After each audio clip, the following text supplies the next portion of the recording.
नमस्कार, बुलेटिन में आपका बहुत बहुत स्वागत है। मैं हूं आपके साथ दीपिका ओझा। चलिए शुरुआत करते हैं खबरों की। रायपुर में कांग्रेस पार्टी का महाअधिवेशन चल रहा है। अधिवेशन के बाद कांग्रेस नेता जयराम रमेश और रणदीप सिंह सुरजेवाला ने प्रेस वार्ता की। इस दौरान उन्होंने कहा कि इससे पहले आखिरी बार 17 नवंबर 2007 को पार्टी संविधान में संशोधन हुआ। 2010 में इसे मंजूरी मिली थी। इस बार कुल 85 संशोधन इस संविधान में लाए गए हैं। सामाजिक न्याय और बदलाव के साथ 50% आरक्षण एससी, एसटी, दलित, अल्पसंख्यकों को देने का प्रावधान होगा। महिलाओं को भी इससे लाभ मिलेगा। इस अधिवेशन में शामिल होने के लिए सोनिया गांधी, राहुल गांधी, प्रियंका गांधी समेत देश भर के कांग्रेस नेता पहुंचे हुए हैं। हमारे संवाददाता चित्रा पटेल ने कई मुद्दों को लेकर उनसे खास बातचीत की। आइए आपको सुनवाते हैं उन्होंने क्या कुछ कहा। हिमाचल प्रदेश के स्वास्थ्य मंत्री कर्नल धनीराम शाहलिया हमारे साथ मौजूद हैं। हिमाचल प्रदेश में जब चुनाव हुआ तो मुख्यमंत्री भूपेश बघेल को जिम्मेदारी दी गई थी और उसके बाद मुख्यमंत्री भूपेश बघेल की मेहनत ने रंग लाई और आप लोगों ने सरकार बनाई। अधिवेशन का आज तीसरा दिन है, कितना सफल देखते हैं अधिवेशन को आप? भूपेश बघेल जी माननीय मुख्यमंत्री जो अभी जिनके तत्वाधान में, जिनके आशीर्वाद से इतना बड़ा तामझाम लगा है, ये बहुत योग्य व्यक्ति हैं, बहुत सौम्य व्यक्ति हैं और बहुत ही मैं समझता हूँ एक प्रकार से इनके अंदर ओज भरा है। काम करने की भावना बहुत अच्छी है। क्वाइट टाइप हैं but delivers hell of a lot. बहुत अच्छे इंसान हैं। इन्होंने बड़े अच्छे तरीके से इनके ही सहयोगी श्री वर्मा जी, विनोद वर्मा जी को 2 महीने हमके साथ भेजा, जिन्होंने हमें सारी स्ट्रेटजी सिखाई कि किस कोने में कितने लोग होने चाहिए, कौन कौन बोलने वाला होना चाहिए, क्या क्या बोलना है, क्या क्या चीज़ें सरकार की खराब हैं। क्यों कि हमारे केंद्र में भी इन्हीं की सरकार थी, मोदी जी की, और हमारे प्रदेश में भी श्री जयराम जी सरकार, भारतीय जनता पार्टी। तो ट्विन चैलेंज को, मतलब जिसे हम कह सकते हैं डबल इंजन की सरकार को फेस कर रहे थे हम। तो उसमें इन लोगों ने जिस प्रकार की एक रणनीति बनाई वो अपने में मैं समझता हूँ एक बहुत बड़ा ऐतिहासिक पन्ना है जो हमारे लिखा जाएगा हिमाचल की पॉलिटिक्स में। तो इनका जितना भी सम्मान किया जा थोड़ा है, और इनके साथ टीम भी ऐसी ही थी, दूसरे लोग भी ऐसे इन्होंने बांटे, हम लोगों को बहुत प्रेरित किया। श्री भूपेंद्र हुड्डा जी भी जो पूर्व मुख्यमंत्री हिमाचल प्रदेश, वो भी हमारे लिए बहुत नज़दीक से आए। हमारे जो इंचार्ज थे श्री राजीव शुक्ला जी, वो भी बहे बहे आते रहे, परंतु इनका मेन रोल था। और जैसे जैसे इन्होंने नीति बनाई, जैसे इनको बुलाया, जैसे श्रीमती सोनिया गांधी इनको ब्रीफ किया, और उन सोनिया जी ने, जैसे मैंने पहले कहा, उन्होंने सबसे पहले कहा कि बेटा प्रियंका आपको वहीं से आरंभ करना है, 14 अक्टूबर को ही आरंभ करना है, क्योंकि उसी दिन मॉडल कोड कंट्रोल लगने वाला था। 2:50 पे प्रियंका जी ने अपनी स्पीच बंद कर दी, पर इतनी अच्छी बोली है कि जैसे मानो श्रीमती इंदिरा गांधी जी कहीं से स्वर्ग से उतर गया। इसलिए मैं इनको देव कन्या का, इससे पहले मेरे साथ पूजा की इन्होंने, जो वहाँ की देवी है माँ शूलिनी, जिसके नाम सोलन शहर है, और उस पूजा में बड़े मैं इनके ध्यान से देख रहा था, ये पूजा में बड़ा ध्यान देती हैं। और मैं समझता हूँ कि इनको जो भगवान की जो ताकत है, प्रकृति माँ की ताकत है, सोनिया गांधी जी की जो ट्रेनिंग है इन बच्चों के लिए, उसकी ताकत है, इंदिरा गांधी का जो इनको लालन पालन और जो संस्कार है वो इस बेटी में बहुत भरे हैं। और इनके अच्छी शुरुआत की वजह से, जैसे मैंने कहा, हमारी 6 की 6 जहाँ रैली इन्होंने ली सब जगह हम जीते। मोदी जी ने जहाँ भी ली 6 की 6 उस सब जगह हारे। तो एक जीत का जो क्रम शुरू हुआ, मेरा अपना मानना है कि जो अभी 10 जगह हमारे चुनाव होने जा रहे हैं उसमें भी हम विजय का रास्ता प्रशस्त करेंगे, ऐसा मेरा मानना है। जो जहाँ जहाँ भी अभी चुनाव होने जा रहे हैं वहाँ सोनिया गांधी जी को अवश्य भेजेंगी, राहुल जी भी अब जाएंगे, क्योंकि अब भारत जोड़ो यात्रा से आ गए। मैं तो बताना चाहता हूँ भारत जोड़ो इसलिए महत्वपूर्ण है। भारत जोड़ो यात्रा को लेकर आपने कहा कि भारत जोड़ो यात्रा राहुल गांधी ने 6 महीने तक चलाई, उसके बाद अधिवेशन शुरू हुआ। 2024 में जो है चुनाव होना है, 2023 में चुनाव होना है, विधानसभा लोकसभा। तो भारत जोड़ो यात्रा कितना सफल, कांग्रेसियों को जोड़ने का कितना फायदा मिलेगा 2023-24 में? बहुत महत्वपूर्ण और बहुत ही सटीक प्रश्न पूछा है आपने। ये जो आज आप देख रहे हैं, जो ये 18,000 हमारे कांग्रेस के सैनिक यहाँ बैठे हैं, और इतनी बड़ी आपकी कमांडर्स की सेना हम बैठी है, सोनिया गांधी जी स्वयं बैठे हैं, मल्लिकार्जुन खड़गे जी स्वयं बैठे, हमारे श्री केसी वेणुगोपाल जो बहुत ही योग्य व्यक्ति है, मैं कहता हूँ KC Venugopal is a golden boy for the Congress, सच कह रहा हूँ। वो कम बोलते हैं परंतु उनका दिमाग बहुत तेज चलता है, मैंने देखा उनको बड़े नज़दीक से। तो जो भारत जोड़ो यात्रा अभी देखी होगी आपने, चाहे वो जयराम रमेशी रहे, चाहे केसी वेणुगोपाल जी रहे, जितने भी इनके, राहुल जी ने बड़ी योग्य टीम साथ रखी। ये स्वयं भी मैंने इनको बहुत पहले से देखा है, जब मैं जनरल सेक्रेटरी था। ये फिजिकली एंड मेंटली बहुत strong, is a very strong young man, और बहुत ही अच्छे प्रशासन, सबका इनका प्रशासनिक तरीका इनका बड़ा अच्छा है, अपने भी शासन बहुत अच्छा। और सबसे बड़ी बात है सच्चे दिल के, जो बात करते हैं मुंह तो बोल देंगे, मंदिर दिल का माँ गंगा जल पवित्र है।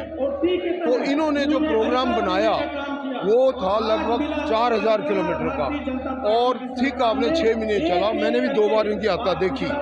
छोटे छोटा बच्चा, बूढ़ी माँ, बच्चियाँ, लड़कियाँ, महिलाएं, यंग लोग, किसान, मजदूर, कोई भी नहीं छोड़ा जिसको इन्होंने बोला ना हो कि भाई, जितने भी लोगों से बात की सबका मनोबल बढ़ा, सबकी समस्या सुनी। अपने आप 15 मिनट बोलते दिन में, बाकी सुनते थे। इन्होंने बड़े योजनाबद्ध तरीके से अपने मैं समझता हूँ इस यात्रा को प्लान किया था, और जो वेल प्लान होते, मैं तो कामी ऑफिसर हूँ, मैंने स्वयं भी 3 युद्ध लड़े हैं।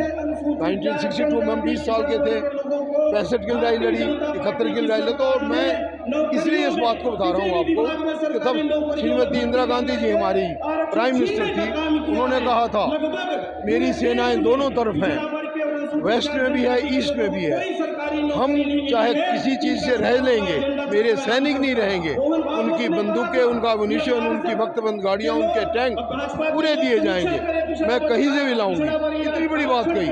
और हमें तो लौंगे वाला बैटल याद आता है जहाँ हम खुद थे। इनकी स्पीच हमने सब लोग अफसरों ने सुनी, और मैं स्वयं उस बैटल में था। तो वही चीज़ मैं जब भी कभी प्रियंका जी को सुनता ये बात बताता हूँ कि आपके दादी ने जो शॉट बोले थे वो हम सैनिकों का मनोबल ऊंचा किया। आज भी यही बात चल रही है। छत्तीसगढ़ मॉडल की जो हिमाचल प्रदेश में चुनाव लड़ा गया, कितने रुपया समर्थन मूल्य में धान खरीदी कर रही है हिमाचल सरकार? जितना इन्होंने दिया उससे दुगना समर्थन हमारी सरकार छत्तीसगढ़ को देगी। और जो भी भूपेश बघेल जी माननीय मुख्यमंत्री छत्तीसगढ़ हमारी प्रदेश से चाहेंगे, हमारे मुख्यमंत्री श्री सुखविंदर सिंह सुक्खू जी स्वयं एक ओजस्वी और यशस्वी हमारे मुख्यमंत्री हैं, और बड़ा अच्छा निर्णय लिया सोनिया गांधी जी ने और हमारी लीडरशिप ने कि उनको मुख्यमंत्री बनाया। वो अपने नेताओं के साथ जो भी हमारे पास साधन होंगे और जो भी हमारे पास मैन पावर होगी, सब इनके साथ खड़े होंगे। Why not? नरेंद्र मोदी जो है वो देश को जोड़ना है और दूसरा विकास को बढ़ाना, विश्वास को बढ़ावा देना है। तो क्या पहले केंद्र में आप लोगों की सरकार थी तो क्या विकास नहीं करती थी? क्या नरेंद्र मोदी के आने के बाद विकास शुरू हुआ है? जो हमारे दिलों की भावना है उसका प्रतिघोष फैक्ट्स से बोलते हैं। देखिए, विडम्बना ये है कि ये कहते हैं, पहले तो उन्होंने कहा, एक बार मुझे याद है कि ये तो भाई खड्डे दे रहे हैं जो ये मनरेगा है, और धीरे में 6 महीने बाद जब पता लगा करे ये इसको मत छोड़ो, क्योंकि इसे तो सबसे बड़ी जो बॉडी होती है ना हमारी इंडियन मॉनेटरी फंड, IMF और वर्ल्ड की स्पोर्ट बॉडी ने इसको लाइक किया है और कहा कि ऐसी योजना अभी तक बनी, क्योंकि उन महिलाओं को भी उनके बैंक में भी पैसे जाते हैं जिनके कभी नहीं जाते थे, वो मनरेगा को अपनाया गया। उसके बाद सब चीज़ों को बोलते गए। अब आपके सामने देखा, बोले गांधी जी के स्वच्छ यहाँ लिखा है, भारत यहाँ, उनको भी अपना बना लेंगे। पटेल जी को बोलेंगे नेहरू से लड़ते थे, पटेल जी को भी नेहरू से लड़ते थे। पंडित जी को मैंने स्वयं सुना है जब मैं 5th क्लास स्टूडेंट था 1952 में, और पंडित जी जैसा नेता तो शायद पता नहीं कौन से जन्म में मिलेगा। Pandit Nehru was one of the most illustrious prime minister of India. श्रम मंत्री भी है, हिमाचल निवासियों को कितना रिलैक्स दे रहे हैं को लेकर?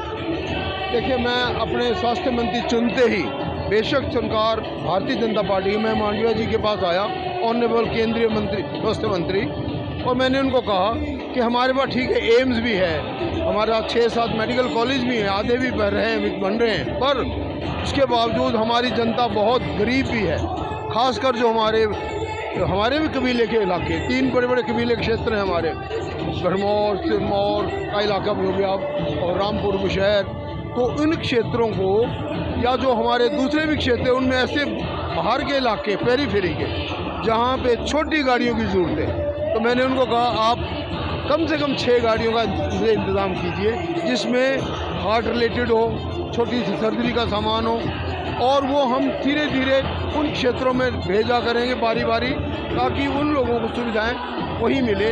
वो गरीब आदमी यहाँ तक नहीं पहुँच सकते, शिमला दूर होता है, सोलन दूर होता है, बड़े बड़े नगरों में नहीं आते। तो उन्होंने कहा मैं अवश्य करूँगा।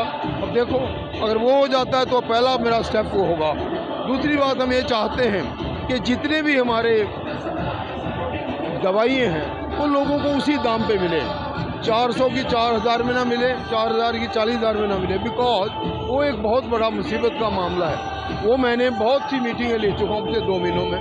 कोशिश कर रहा हूँ कि हर बड़े बड़े संस्थान के जो प्रोडक्शन फार्मा हमारे क्षेत्र में ऑलमोस्ट 80% दवाइयाँ पैदा होती है जो इंटरनेशनल स्तर पर जाती है, उस पर कंकुश करना है, उसमें कोई बेईमानी ना हो, वो उस तरफ हमारा ध्यान है। ऐसा मैं छत्तीसगढ़ मॉडल से आप कितना खुश हैं? मैं तो बड़ा खुश हूँ कि मैंने एज एन आर्मी ऑफिसर यहाँ से रात के वक्त जब कुछ नहीं होता तो टैंक चलाए हुए हैं, गाड़ियाँ बख्तरबंद गाड़ियाँ चलाई है, एक्सरसाइज की थी इस इलाके में। ये कबायली क्षेत्र रहा है और जब हम उस वक्त देखते और आज देखते मैं बड़ा खुश हुआ। यहाँ बड़े अच्छे अच्छे होटल बने, ये 1969 में हम इधर आए थे और अब देखा है तो बड़ा अच्छा लगा और मुख्यमंत्री को बड़ा मैंने कहा बहुत ही अच्छा लगा। भारतीय जनता आप लोगों ने देखो बेटा सुनो, जो राहुल गांधी देखो आपके सामने बोल रहे हैं, राहुल गांधी जी, सोनिया गांधी जी या प्रियंका, इन लोगों ने अपने लिए क्या लिया मैं इतना बताता हूँ। अपने बच्चों को भी ले जाया करता जब मैं आया करता था, हम छोटे थे बच्चे के। देखो ये आनंद भवन देख रहे हो, जब हम वहाँ पे खाना खाते थे उसके लॉन में, ये आनंद भवन इलाहाबाद में वो भवन है जो नेहरू परिवार की अपनी पुश्तैनी बनाई हुई बिल्डिंग है, अपने घर के लिए आवास है, परंतु ये देश के लिए दान दिया गया है। उसके बाद 2 प्राइम मिनिस्टर राष्ट्र की वेदी पर दे दिए, वो चले गए, राजीव जी चले गए, इंदिरा जी चले गए। अब पता नहीं कौन सी किसका क्या चाहते हैं हम लोगों से पूरा। मैं तो पूछना चाहता हूँ कभी मोदी जी से हाथ जोड़कर पाँव छूकर भी बोलता हूँ उनको कि मुझे ये बताइए कि क्या नेहरू परिवार ने बुरा किया है? कभी किसी को अपशब्द नहीं बोलते, ये काम करते हैं। अपने लिए इन्होंने क्या लिया? अपने लिए आपके सामने देखो, इनको तो बेचारों को तपस्वी बन गए, तपश्चर्या की तरह चले हुए। और मैं इनको तपस्वी का रूप इसलिए दे रहा हूँ कि हमारे ऋषि मुनि भी दाढ़ी नहीं कटाते, क्यों? समय भी नहीं होता और कटाई भी नहीं जाती, इसीलिए ये पूरी ऋषि तुल्य काम कर रहे हैं, तपस्वी का काम कर रहे हैं। और इसका अच्छा नतीजा हमारे देश की जनता को, यहाँ की शांति को, यहाँ के सॉर्ट ऑफ विकास के लिए बहुत अच्छा होगा। अच्छा, आपने तो एक तपस्वी का काम कर रहे हैं, इसीलिए वो दाढ़ी बढ़ा के रखे हैं? नहीं, दाढ़ी को बनाने में लग जाएंगे तो इनका तब वो बिगड़ता है, ऐसा तो में भी आता है। इसलिए इन्होंने, मैं समझता हूँ इनके ऊपर सच्ची शक्ति आ जाती है। या तो कर ही रहे हैं, अगर तब की भावना ना हो तो इतनी बड़ी यात्रा पूरी करनी मुश्किल हो जाती है। तो हम अभी चर्चा कर रहे हैं हिमाचल प्रदेश के स्वास्थ्य मंत्री कर्नल धनीराम शांडिल। इन्होंने बताया कि स्वास्थ्य को लेकर जो है हिमाचल प्रदेश के जनता को काफ़ी रिलीफ मिल रहा है और हिमाचल प्रदेश में छत्तीसगढ़ मॉडल की चर्चा हो रही है। इसी मॉडल पर हिमाचल में सरकार बनी है। मुख्यमंत्री भूपेश बघेल को चुनाव के प्रभारी बनाया गया था और उनकी मेहनत ने रंग लाई है। मैं चित्र पटेल, आनंद न्यूज, रायपुर।